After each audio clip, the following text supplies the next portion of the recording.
Hello friends, welcome back to my YouTube channel MT sir study. तो दोस्तों, आज हम करने वाले हैं क्लास 10th का फिजिक्स, जो कि भारतीय भवन बुक को फॉलो कर रहे हैं। और आज करेंगे न्यूमेरिकल चैप्टर 1 प्रकाश का परावर्तन। इससे दर्पण का न्यूमेरिकल करेंगे, ठीक है। और इससे पहले अवतल दर्पण 6 जगह बनाए थे। अवतल दर्पण का पूरा प्रतिबिंब का निर्माण कैसे कैसे होता है, वो उस वाले वीडियो को जाके देख लीजिएगा, बहुत अच्छे से समझ में आ जाएगा, ठीक है। चलिए, तो यहाँ पे उत्तल दर्पण बता रहा है। कौन सा दर्पण? उत्तल दर्पण। देखो उत्तल दर्पण में प्रतिबिंब 2 जगह पे बनेगा। कितना जगह पे? उत्तल दर्पण। चलो यहाँ देखो, मार्कर किधर है? कहाँ है मार्कर? रुको। तो उत्तल दर्पण के बारे में आज जानेंगे कि उत्तल दर्पण में कहाँ पर रखने से कैसा प्रतिबिंब बनता है, ठीक है। तो उत्तल दर्पण देख लेते हैं। और दर्पण को पहचानना है किस तरीके से बता दिए हैं। चलो ये बताओ, तो यहाँ पे बताओ, ये कौन दर्पण है? कौन है? तो उत्तल। देखो, परावर्तक सतह इधर पीछे पेंट है और आगे ही टकराने के लिए, प्रकाश को आगे के लिए चिकना छोड़े है ना। तो ये कौन दर्पण है? तो परावर्तक सतह जिसका उभरा हो, क्या हो? उभरा हुआ हो। तो ऊ से उभरा, ऊ से उत्तल, याद रखना है। परावर्तक सतह जिसका उभरा हुआ हो, यानी बाहर हो। और ये सब गोलीय दर्पण से लाए थे। तो देखो, ये अंदर का भाग हो गया और ये वाला सब बाहर का। कहाँ का? बाहर का। तो परावर्तक सतह जिसका बाहर हो या उभरा हुआ हो, उसे उत्तल दर्पण कहते हैं। चलिए, ये कौन दर्पण है बताओ? ये कौन सा दर्पण है? कौन है? तो इसका परावर्तक सतह अंदर है। तो और जिसका परावर्तक सतह कहाँ हो? अंदर। कहाँ हो? अंदर। वो कौन दर्पण? अवतल दर्पण। कौन दर्पण? तो अ से अंदर, अ से अवतल। इतना समझ में आया? चलो, उत्तल दर्पण में प्रतिबिंब को हम कहाँ 2 जगह पे रखेंगे। कितने जगह पे? 2 जगह पे रखेंगे। आज इसका न्यूमेरिकल जितना भी हो, जिसको कभी समझ में नहीं आता हो, वो इस वीडियो को देख लो, पूरा न्यूमेरिकल बन जाएगा, ठीक है। बंद करो ना उसको, इधर देखो। चलो, उत्तल दर्पण। कौन दर्पण? चलो, उत्तल दर्पण बनाने के लिए कुछ नियम देख लेते हैं। क्या नियम देख लेते हैं, ठीक है। तो देखो, इससे पिछले वाले वीडियो में बता दिए थे अवतल दर्पण का सारा नियम और कैसे कैसे प्रतिबिंब बनता है, कैसा बनता है, ठीक है। चलो, उत्तल दर्पण में थोड़ा सा देख लेते हैं हम कि देखो, ये हमारा उत्तल दर्पण है। परावर्तक सतह कहाँ पे है? बाहर पे। तो देखो, इसका सेंटर इधर होगा कि इधर होगा? केंद्र की अंदर ना होगा, गोलीय दर्पण से लाए हुए हैं, तो यहाँ पे सेंटर होगा, ठीक है। तो अंदर की ओर इधर होगा, जबकि अवतल दर्पण में इधर होता है, ठीक है। उत्तल दर्पण में किधर होगा? इधर होगा। चलिए, तो यहाँ पे सेंटर और यहाँ पे फोकस। क्या होगा? फोकस। अब देखो, नियम क्या कहता है कि जब मुख्य अक्ष के कोई समांतर, ये मुख्य अक्ष, ये फोकस और ये सेंटर, तो मुख्य अक्ष के समांतर कोई भी प्रकाश की किरण आती है, तो बताओ ये क्या करेगा? ये नीचे लगा कि ऊपर भेजेगा? कहाँ भेजेगा? परावर्तन के बाद इस ओर ऊपर की ओर भेज देगा, ठीक है।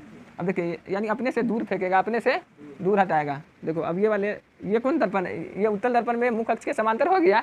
इसको क्या बोलते हैं? मुख्य अक्ष ना। तो इसे बोलते हैं हम मुख्य अक्ष। क्या बोलते हैं? तो मुख्य अक्ष के समांतर जाती है, तो इसको इधर भेजेगा या इसको इधर भेजेगा? नीचे भेजेगा। तो देखो, ये वास्तव में कहीं पे मिलेगा। वास्तव में जब भी 2 प्रकाश की किरण वास्तव में कहीं पे मिलती है, तो उसे वास्तविक प्रतिबिंब कहते हैं। और जब कोई भी काल्पनिक प्रकाश की किरण हम मानते हैं, क्या करते हैं? कल्पना। क्या करते हैं? कल्पना करते हैं। तो कल्पना करता हुआ प्रतीत होता है, मिलता हुआ प्रतीत होता है ना। वास्तव में नहीं मिलता है, कल्पना काल्पनिक रेखा से बना है, तो इसे वास्तविक काल्पनिक प्रतिबिंब बोलेंगे। कौन का प्रतिबिंब? काल्पनिक। तो यहाँ गौर से देखो। चलो, रूल क्या है कि मुख्य अक्ष के समांतर जाएगा तो वो ऊपर चला जाएगा, और इसको कल्पना कहाँ से करेंगे? तो फोकस से। कहाँ से? फोकस से करेंगे, ये रूल है। दूसरा में देखो कि ये हमारा उत्तल दर्पण है, और उत्तल दर्पण में ये कौन है? मुख्य अक्ष। कौन है? और ये कौन है? सेंटर। और ये है फोकस। तो यहाँ से अनंत से आ रही है कोई प्रकाश की किरण, देखिए, इसको यहाँ से भेजेंगे तो टकराने के बाद कहाँ से? यहीं से चला जाएगा, क्योंकि ये वाला किरण कहाँ पे हम भेज रहे हैं? सेंटर पे। कहाँ पे? तो सेंटर पे जाते हैं, तो सेंटर से ही टकरा के उधर जाता है। लेकिन इधर से यहाँ से इस ओर आ पाएगा? नहीं ना, यहाँ क्या है? पेंट हुआ हुआ है, तो नहीं आ पाएगा, ठीक है। तो इतना 2 कंडीशन याद रखना, ठीक है। तो आइए बनाते हैं उत्तल दर्पण द्वारा प्रतिबिंब। उत्तल दर्पण द्वारा प्रतिबिंब बनाते हैं, 2 बनाते हैं, ठीक है। देखो, ये हमारा हो गया उत्तल दर्पण, और ये हो गया मुख्य अक्ष, ठीक है। और ये हुआ सेंटर, और ये हुआ फोकस। अब देखो, बोर्ड पर थोड़ा आगे छोटा पीछे बन सकता है, ठीक है ना, क्योंकि ये जितना होता है उतना ही दूरी ये होता है। तो हम पहले केस में वस्तु को कहाँ पे रखते हैं? यहाँ पे क्या होता है? ध्रुव। यहाँ पे क्या होता है? ध्रुव। तो ध्रुव और अनंत के बीच, ध्रुव और अनंत के बीच, तो अनंत और ध्रुव के बीच में वस्तु को रख दे। यहाँ रख दिए, ठीक है, रख दिए। अब क्या करेंगे? यहाँ देखो, एक प्रकाश की किरण जाएगी, मुख्य अक्ष के समांतर हो गया। अब टकराने के बाद कहाँ जाएगा? ऊपर। कहाँ जाएगा, ऊपर। ठीक है, अब देखो इसको कहाँ से मिलाएंगे, रूल क्या कहता है, मुख के समांतर आया, टकराने के ऊपर गया, तो कहाँ से मिलाए हैं, कहाँ पे मिलाए हैं, फोकस पे। चलो तो इसको कहाँ मिला देंगे, फोकस पे। फोकस पे मिला दिए।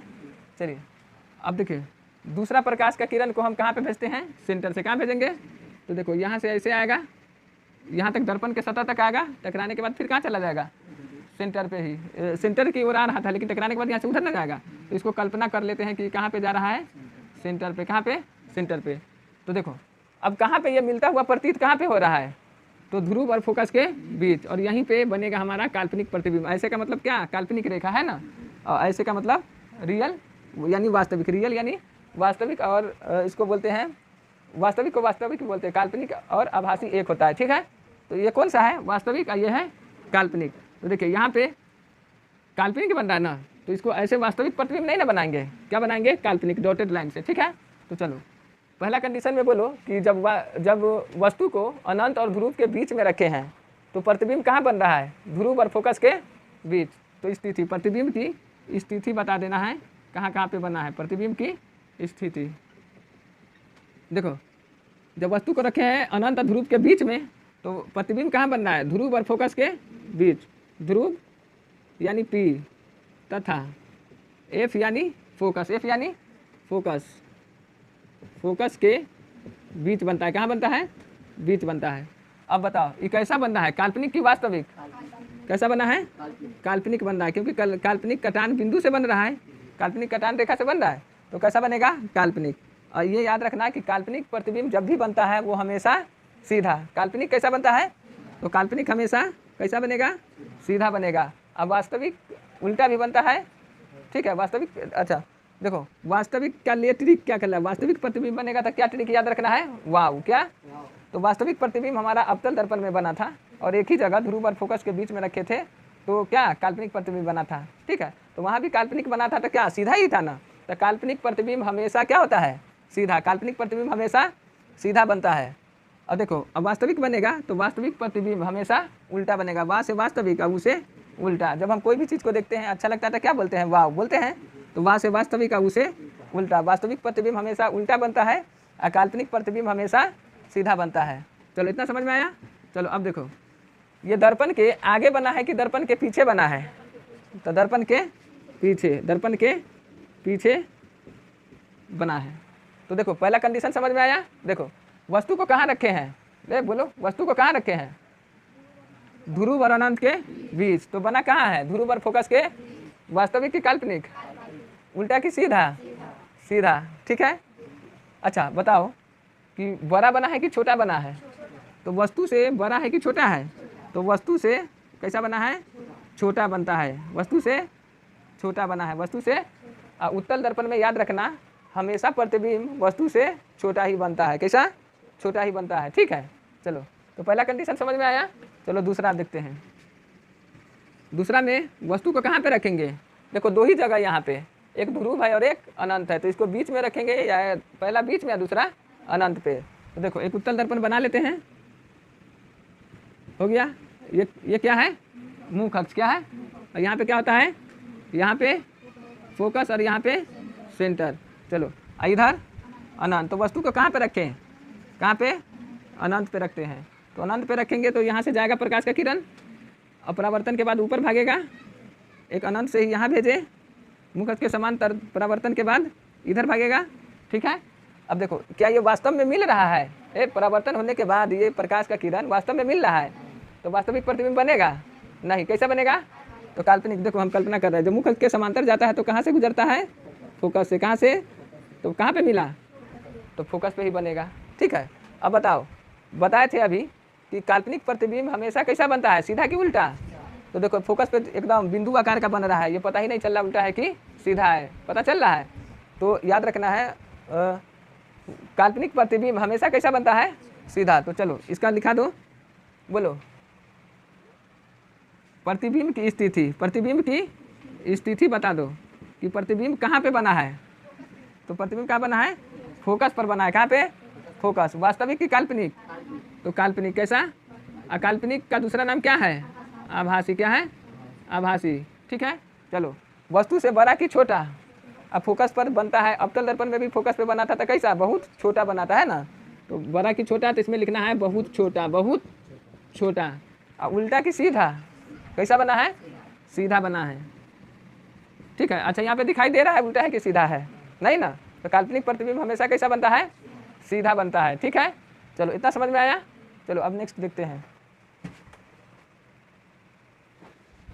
चलिए यहाँ पे देखेंगे अवतल दर्पण तथा उत्तल दर्पण का उपयोग क्या। और ये बोर्ड एग्जाम, बिहार बोर्ड में कई बार पूछे जाने वाला प्रश्न है, ठीक है। कौन दो दर्पण का उपयोग करने जा रहे हैं, अवतल और उत्तल दोनों दर्पण का उपयोग, ठीक है। तो देखिए, अवतल दर्पण का उपयोग पहला हम कहाँ करते हैं, तो हजामती दर्पण के रूप में। हजामती दर्पण के यानी सैनुल के पास जाते हैं बाल कटवाने, दाढ़ी बनवाने, है ना, अपना शक्ल देखने के लिए क्या करते हैं, हम किस दर्पण का उपयोग करते हैं, हजामती दर्पण का उपयोग कर लेते हैं, ठीक है। तो हजाम के पास जो होता है, नाई के पास, वो कौन सा दर्पण लगा रहता है, हजामती दर्पण। कौन, हजामती दर्पण यानी अवतल दर्पण। अब देखो, अवतल दर्पण में पढ़े थे कि ध्रुव और फोकस के बीच जब रखे थे वस्तु को, तो प्रतिबिंब कैसा बना था, दर्पण के पीछे, और बड़ा बना था, काल्पनिक बना था, यानी छोटा छोटा जो दाढ़ी होता है उसको बड़ा बड़ा बना देता है। कैसा बना देता है, बड़ा बड़ा। तो दर्पण में आसानी से देख पाते हैं कि कोई दाढ़ी छूटा है कि नहीं, ठीक है। देखो, क्योंकि जो हजामती वाला दर्पण जो होता है, अवतल दर्पण, वो बड़ा होता है, उसका वक्रता त्रिज्या भी क्या हो जाएगा, बड़ा हो जाएगा। तो इसलिए प्रतिबिंब कैसा बनता है, बड़ा बनता है, ठीक है। चलिए, दूसरा क्या है कि जब कान में, नाक में कोई जख्म हो जाता है, ठीक है, तो डॉक्टर दर्पण से देखता है। किससे, दर्पण से देखता है। अब देखो, यानी टॉर्च लगा के देखता है ना, टॉर्च से, लाइट से। तो डॉक्टरों के द्वारा कान, नाक, गले इत्यादि के जांच के लिए, यानी कोई जख्म है, कोई ऐसा कीटाणु है, बीमारी है, तो उसको देखने के लिए कौन सा दर्पण का उपयोग करते हैं, अवतल दर्पण का। किसका, अवतल दर्पण का उपयोग करते हैं। तीसरा देखिए, टॉर्च में, वाहनों के हेडलाइट में परावर्तक के रूप में, ठीक है। टॉर्च में, जैसे टॉर्च लेके चलते हैं, रात में जलाते हैं, तो उसके आगे जो दर्पण लगा रहता है एक शीशा, वो किसका बना होता है, तो अवतल दर्पण होता है। कौन दर्पण होता है, अवतल दर्पण। क्योंकि प्रकाश को अवतल दर्पण क्या करता है, एक जगह इकट्ठा करता है और आसानी से वहाँ पे फोकसांतर बना लेता है, फोकस मारता है, आसानी से चीज़ों को देख पाते हैं। तो पुलिस के द्वारा भी सर्च लाइट लेके घूमता है रात में, पुलिस लोग चेक करते हैं चोर सबको, तो उसका फोकसिंग कहाँ तक जाना चाहिए, दूर तक। तो यहाँ पे पुलिस के द्वारा सर्च लाइट में भी प्रयोग करते हैं, टॉर्च लाइट वाहनों के हेड लाइट में, ठीक है। आगे देखिए, सोलर भट्टी में, कहाँ पे, तो सोलर भट्टी में जहाँ पे सोलर पैनल लगा रहता है और प्रकाश सब जगह से आता है, वहाँ पे एक जगह अवतल दर्पण क्या करता है, प्रकाश को इकट्ठा कर देता है और वहाँ पे गर्म करता है, उसका उपयोग, उष्मा का प्रयोग करके खाना बन जाता है, ठीक है। तो ये हुआ अवतल दर्पण का उपयोग। और ये वाला याद रख लेना है कि अवतल दर्पण को और कौन सा दर्पण कहते हैं, तो अभिसारी दर्पण। क्या, तो अभिसारी किरण पुंज बताए थे। तो अभिसारी किरण पुंज क्या होता था कि सब जगह से प्रकाश का किरण आया और एक जगह जमा हो जाता है।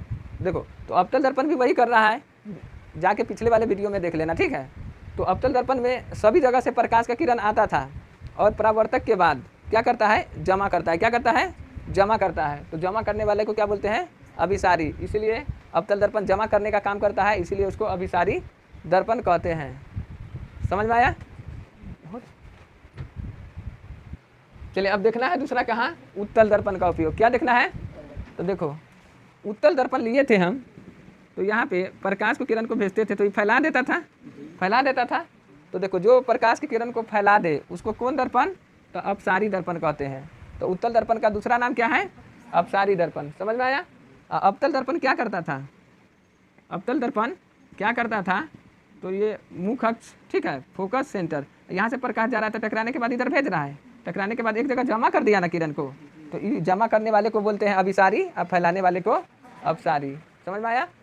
अब बात आता है कि उत्तल दर्पण का उपयोग कहाँ कहाँ पे करते हैं। तो देखो, उत्तल दर्पण में जो प्रतिबिंब बनता है वो हमेशा कैसा बनता है, काल्पनिक। कैसा बनता है, अकाल्पनिक प्रतिबिंब बनता है। और कैसा बना था, उत्तल दर्पण में वस्तु से छोटा बना था। कहाँ, छोटा। तो देखिए, वाहनों के, वाहन जैसे स्कूटर, बस, ट्रक, ये सब ड्राइवर यानी चालक अपने पास, अब चालक के यहाँ पे लगा होता है, एक दर्पण लगा रहता है। तो उसका उपयोग क्या होता है कि पीछे का और पीछे से कोई गाड़ी आ रहा है, पेड़ पौधा है कि क्या है, आ रहा है, उसको देखने के लिए। अब देखो, तो ये क्या कर रहा था उत्तल दर्पण कि बड़े वस्तु को बड़ा रखे थे, बड़ा वस्तु था जिसको क्या बना देता था, छोटा प्रतिबिंब बना दे रहा था। यानी कोई बाइक वाला जा रहा है, उसके दर्पण उसके साइड दर्पण में क्या उत्तल दर्पण लगा रहता है ना, तो उत्तल दर्पण लगा, यानी बाइक से बड़ा टरक होता है तो टरक बड़ा आया और उसका उसमें फोटो कैसा आ गया, छोटा। तो चलो, तो यहाँ पे छोटा, तो वाहनों के बस ट्रक इत्यादि के साइड मिरर के रूप में हम इसका उपयोग करते हैं उत्तल दर्पण का, ठीक है। दूसरा देखो स्ट्रीट लाइट में, कहाँ पे स्ट्रीट यानी गली में, गली में, ठीक है। तो गली में जो लगाते हैं स्ट्रीट लाइट, तो परावर्तक के रूप में उसको हम उत्तल दर्पण का उपयोग करते हैं। क्यों? क्योंकि जो प्रकाश आए वो वहाँ पे क्या करे, फैला दे, क्या करे, फैला दे। तो दूसरा उपयोग देखिए, स्ट्रीट लाइट में परावर्तक के रूप में हम गली में करते हैं, ठीक है। अब फैला रहेगा प्रकाश, अबतल लगाते हैं तो इकट्ठा ना करता प्रकाश, एक ही जगह रहता, लेकिन चोर आएगा तो पकड़ाएगा नहीं ना। तो अब चोर को पकड़ने के लिए क्या करते हैं कि यहाँ पे गली के में उत्तल दर्पण को परावर्तक के रूप में लगाते हैं, ताकि प्रकाश वहाँ पे पूरा जगह फैल जाए और प्रकाश दे सके, ठीक है। और इस वीडियो में, ये लास्ट वीडियो है इस चैप्टर का, पूरा क्वेश्चन आंसर सभी होगा, ठीक है। इसको देखते रहिए। चलिए, तो यहाँ पे अगर आप चाहते हैं प्रकाश का परावर्तन का क्वेश्चन बनाना, अगर सीखना चाहते हैं तो चिन्ह परिपाटी देखना बहुत ज़रूरी है, ठीक है। अगर चिन्ह परिपाटी नहीं आएगा तो क्वेश्चन नहीं बन पाएगा, ठीक है। क्योंकि यहाँ पे जो क्वेश्चन बनाएंगे वो चिन्ह परिपाटी के अनुसार बनाएंगे, ना कि जो क्वेश्चन में दे देगा धनात्मक तो हम उसको धनात्मक ही मान लेंगे, ठीक है। तो देखिए, इधर है अवतल दर्पण का चिन्ह परिपाटी या इधर है उत्तल दर्पण का चिन्ह परिपाटी। देखो, अवतल दर्पण का है, किसका है इधर, तो देखो चिन्ह परिपाटी बनाने के लिए देखिए, एक ये हम अवतल दर्पण ले लिए, और ये कौन है, मुख्य अक्ष, ये ध्रुव, और ये फोकस, और ये सेंटर, और ये अनंत, ठीक है। यहाँ देखो, इसको समझना बहुत ज़रूरी है, अगर इसे नहीं आएगा तो नहीं आएगा बनाने। चलो, मान लेते हैं कि हम अवतल दर्पण में वस्तु को कहाँ रखें, अनंत और सेंटर के बीच। तो प्रतिबिंब कहाँ बनेगा, अनंत और सेंटर के बीच रखते हैं, तो कहाँ पे, सेंटर और फोकस के बीच बनता है, ठीक है। चलो, इसका शॉर्टकट भी बता देते हैं, शॉर्टकट बता दें। चलो देखो, पहले शॉर्टकट देख लो। देखिए, अवतल दर्पण में टोटल 6 जगह प्रतिबिंब बनता है, कितने जगह, 6 जगह। देखिए, पहला में आपको याद रखना है, ये शॉर्टकट है, क्या है, शॉर्टकट आप पिछले वाले वीडियो में भी बताए हुए हैं। तो देखो, पहला रखेंगे ध्रुव, ध्रुव और फोकस के बीच पहला नंबर। तो क्या बना था, दर्पण के पीछे काल्पनिक वस्तु से बड़ा, ये पहले का प्रतिबिंब। दूसरा में क्या रखेंगे, फोकस पे, दूसरा पे फोकस पे, तो कहाँ पे बनता है, अनंत पे। तीसरा में रखते हैं फोकस और सेंटर के बीच, तो क्या बनेगा, अनंत और सेंटर के बीच। चौथा कहाँ रखते हैं, सेंटर पे, तो सेंटर पे एग्जाम देने जाना है, सेंटर से आना है ना, तो सेंटर पे बनता है, कहाँ पे, चौथा का सेंटर पे, सेंटर पे। पांचवा सेंटर और अनंत के बीच रखते हैं, तो कहाँ पे बनेगा, फोकस और सेंटर के बीच, फोकस और सेंटर के बीच। और चौथा ये क्या है, पाँचवा, तो ये पाँचवा। और छठा देखिए कहाँ रखेंगे, अनंत पे, छठा अनंत पे रखेंगे, तो कहाँ बनेगा, फोकस पे। इस ट्रिक से याद रखना है, ठीक है, प्रैक्टिस करना, आ जाएगा, 1-2 बार करोगे आ जाएगा, ठीक है। चलो, अब चिन्ह परिपाटी बनाने के लिए, तो देखो, मैथ जानते हो, मैथ में बोलो, ये कौन अक्ष है, कौन अक्ष है, ये एक्स होता है कौन, ये वाला वाई। तो देखो, ये वाई ऊपर में धनात्मक होता है और नीचे में ऋणात्मक, इधर धनात्मक और इधर ऋणात्मक। ये तीर का निशा क्या, तीर का चिन्ह क्या बता रहा है, दिशा, ठीक है। चलो, तो मैथ में यहाँ पे ओरिजन होता है, क्या, ओरिजन यानी मूल बिंदु होता है, ठीक है। तो यहाँ पे हम दर्पण का ध्रुव ले लेते हैं, क्या है, ध्रुव, ये वाला ध्रुव को, ये दर्पण को उठा के यहाँ पे रख दिए, ठीक है। अवतल दर्पण का पहले सीधा कर लेते हैं, तो अवतल दर्पण रख दिए तो वैसा ही बनेगा अवतल दर्पण, ठीक है। अब देखो, पूछेंगे कि अवतल दर्पण में वस्तु की दूरी यानी यू, वस्तु की दूरी को यू से लिखते हैं, प्रतिबिंब की दूरी को भी से, वक्रता त्रिज्या को आर से, फोकस बिंदु को कैपिटल एफ से, अब फोकस दूरी को छोटा एफ से, वस्तु की ऊंचाई को एच से, प्रतिबिंब की ऊंचाई को एच डैश से, आवर्धन को एम से, ठीक है। आवर्धन को किसे लिखते हैं, एम से। आवर्धन का सूत्र होता है -v/u या h'/h, ठीक है। चलिए, अब बोलेंगे कि अवतल दर्पण में वस्तु की दूरी क्या होती है, धनात्मक की ऋणात्मक, यानी u का मान धनात्मक होगा कि ऋणात्मक। तो देखो, कंफ्यूज नहीं होना है, यहाँ पे अवतल दर्पण है हमारे पास, तो अवतल दर्पण में देखिए, ये मुख्य अक्ष, ये क्या है, मुख्य अक्ष पे रखे हैं, रखें। अब प्रकाश का किरण इधर से जाएगा, प्रकाश का किरण इधर से गया, ठीक है। अब इसमें किसी भी चीज़ का दूरी नापना हो तो हम कहाँ से नापेंगे, ध्रुव से, या इधर नापो या इधर नापो, इधर नापो इधर नापो, कहाँ से, ध्रुव से, क्योंकि मैथ में मूले बिंदु से ना मापते हैं ना। चलिए, तो देखिए, अब प्रकाश के किरण इधर, हम दूरी नाप रहे हैं इधर, तो प्रकाश के किरण के दिशा में, प्रकाश के किरणों के दिशा के विपरीत दिशा में जब भी हम मापेंगे तो वो होगा हमारा माइनस। क्या होगा? माइनस। समझ में आया? तो देखिए यहाँ पे वस्तु रखे थे, वस्तु का दूरी को यू बोलते हैं और प्रकाश का किरण इधर है, माप रहे हैं इधर। तो बोलो यू का मान क्या होगा? धनात्मक कि ऋणात्मक? ऋणात्मक। तो अब वस्तु की दूरी क्या होगी? माइनस, निगेटिव यानी ऋणात्मक। ठीक है, चलिए प्रतिबिंब का दूरी, प्रतिबिंब का दूरी बताना है। देखो तो अवतल दर्पण में इस ध्रुव से अगर इधर कोई भी प्रतिबिंब बन रहा है, सब प्रतिबिंब बन रहा है ना, तो प्रतिबिंब बन रहा है तो ध्रुव से इधर मापेंगे तो प्रतिबिंब की दूरी को किससे बोलते हैं? भी से। तो इधर माप रहे हैं, प्रकाश जा रहा है इधर, माप रहे हैं इधर, तो क्या होगा? माइनस। क्या? तो माइनस। इतना समझ में आया? चलो अब देखेंगे वक्रता की त्रिज्या। वक्रता की त्रिज्या धनात्मक होती कि ऋणात्मक? तो देखिए यहाँ पे हमारा क्या है? ध्रुव है और सेंटर है इधर, प्रकाश इधर से जाता है और नाप रहे हैं सेंटर, यानी सेंटर से ध्रुव से लेके सेंटर तक की दूरी को वक्रता की त्रिज्या बोलते हैं। ठीक है, तो प्रकाश इधर जा रहा है और दूरी माप रहे हैं इधर, तो एक दूसरे के विपरीत दिशा में, प्रकाश के विपरीत दिशा में माप रहे हैं, तो धनात्मक कि ऋणात्मक? ऋणात्मक। समझ में आया? अब देखिए फोकस बिंदु यहाँ पे है, तो फोकस बिंदु तक मापी गई दूरी को फोकस दूरी कहते हैं। कौन दूरी? तो फोकस दूरी क्या होगा? धनात्मक कि ऋणात्मक? क्या होगा? ऋणात्मक। ये भी फोकस दूरी हम इधर नाप रहे हैं, प्रकाश जा रहा है उधर। ठीक है, चलो अब यहाँ पे बताओ वस्तु की ऊंचाई। वस्तु की ऊंचाई, अब देखिए वस्तु सब ऊपर रखे हैं, मुख अक्ष के ऊपर है, तो देखिए ये है क्या? ओरिजिन, ध्रुव है। तो ध्रुव से यहाँ पे देखो, ये ध्रुव से वस्तु की ऊंचाई है ये, तो देखो इस ओर मापेंगे ऊपर की ओर, तो कौन होगा? धनात्मक। कौन? तो वस्तु की ऊंचाई क्या होगी? प्लस, यानी धनात्मक। समझ में आया? चलो अब देखेंगे प्रतिबिंब की ऊंचाई। प्रतिबिंब की ऊंचाई, तो देखो अवतल दर्पण का देख रहे हैं तो प्रतिबिंब नीचे बन रहा है ना, और देखो ध्रुव से नीचे में नापते हैं तो क्या होता है? तो भी प्रतिबिंब की ऊंचाई यानी एच डैश, तो एच डैश क्या होगा? माइनस। क्या होगा? माइनस। और अगर आपको क्वेश्चन में देगा ये वस्तु की दूरी प्लस, ठीक ना, अब बोलेगा अवतल दर्पण है तो उसको माइनस करना होगा। ठीक है, साइन कन्वेंशन का, चिन्ह परिपाटी का प्रयोग करके ही बनाना है। ठीक है, चलो तो इतना समझ में आया? अब देखिए आवर्धन क्या होता है?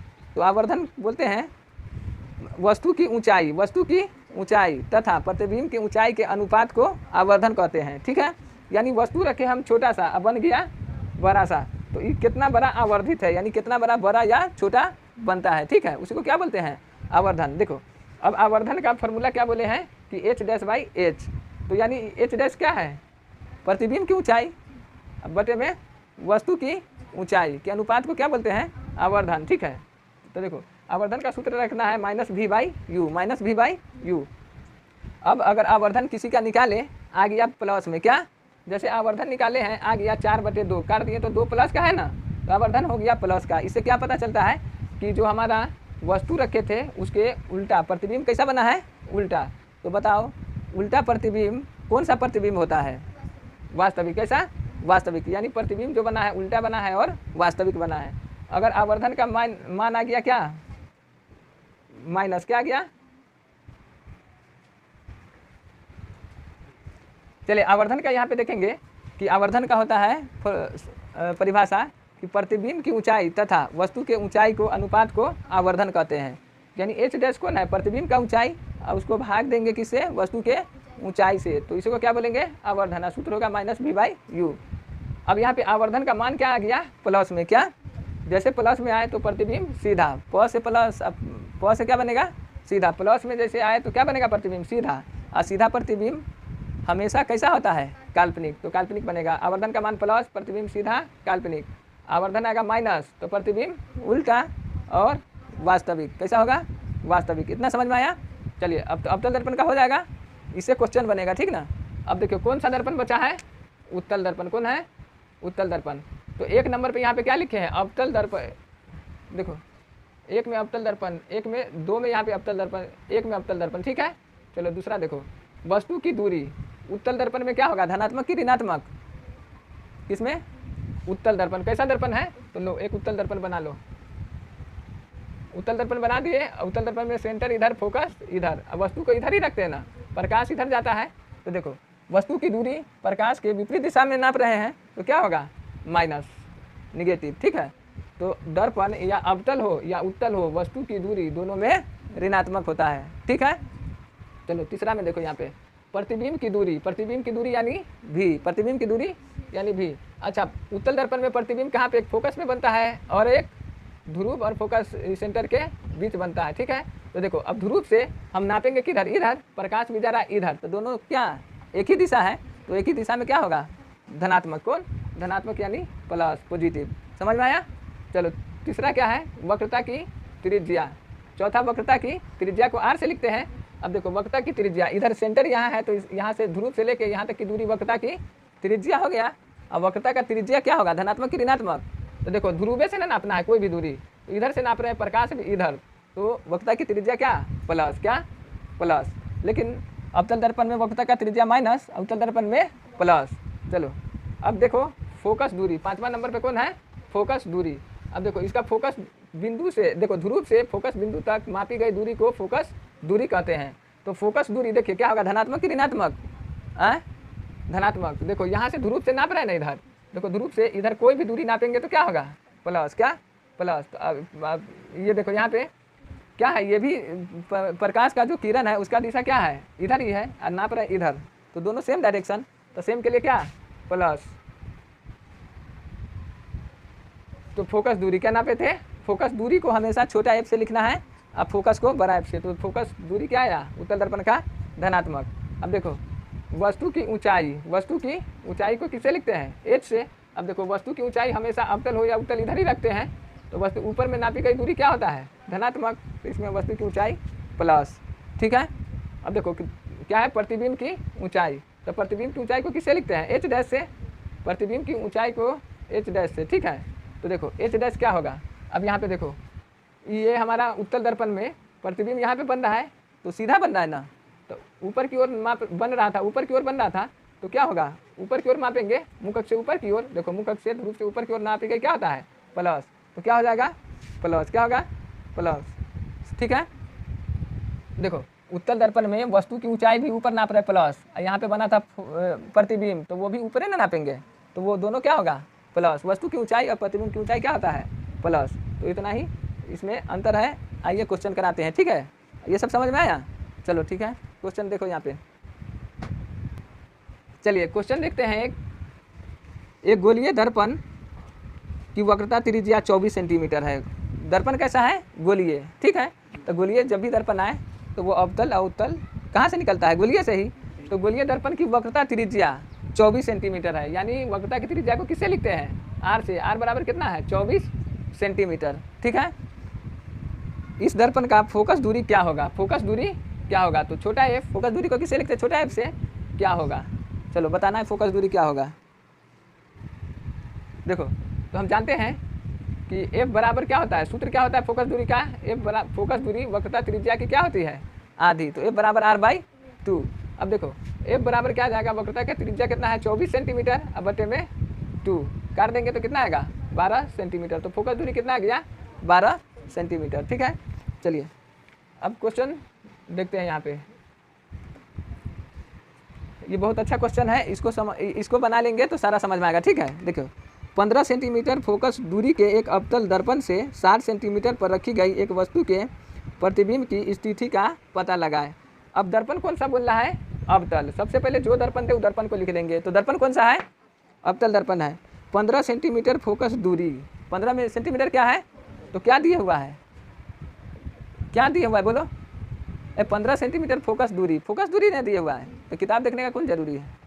देखो यहाँ पे फोकस दूरी को किससे लिखते हैं, बड़ा एफ से कि छोटा एफ से।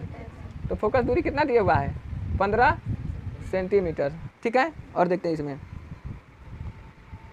अवतल दर्पण से 60 सेंटीमीटर पर रखी गई एक वस्तु, तो वस्तु न रखा गया हुआ है, कितना 60 सेंटीमीटर।